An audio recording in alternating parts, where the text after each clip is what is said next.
Welcome to my prayer for you, which today and through this week is centered around that you may know the joy of trusting in God's promises.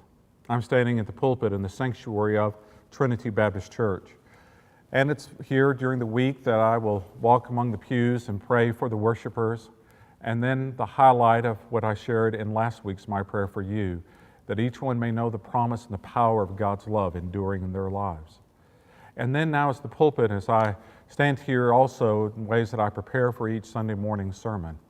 Right now I am in the middle of a sermon series that's called the Big 12, taken after the football conference named the Big 12 in the midst of our football season.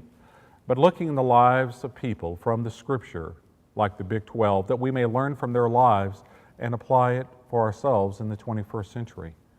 Each of the sermons, though, are focused around the life promise from the message of Hebrews 11:6, which is a central truth about trust.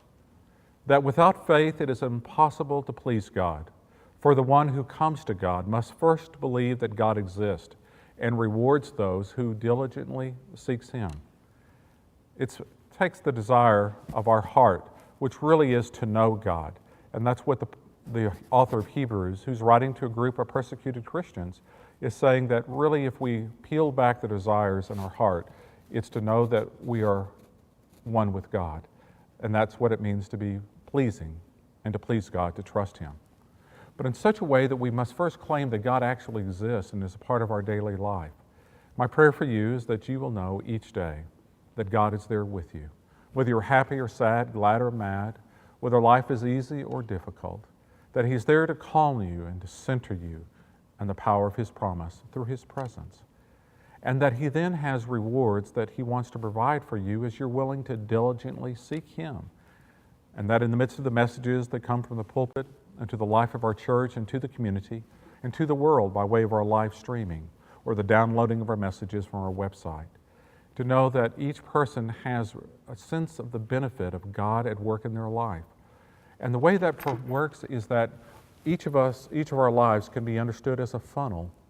And the wider we make our funnel, then the more of God's blessings can enter into our life. But if we're living our life with narrow funnels, if we're having a narrow trust in God's love, then God's blessings are still coming our way, but we're not able to receive them because our funnel, our soul, our life is not wide open in order to receive them. My prayer for you then is that you may feel the joy of diligently seeking God because you're trusting in Him. You know that He exists in your life and that you feel His blessings enriching you in whatever circumstance you find yourselves, to know that He is the source of your center.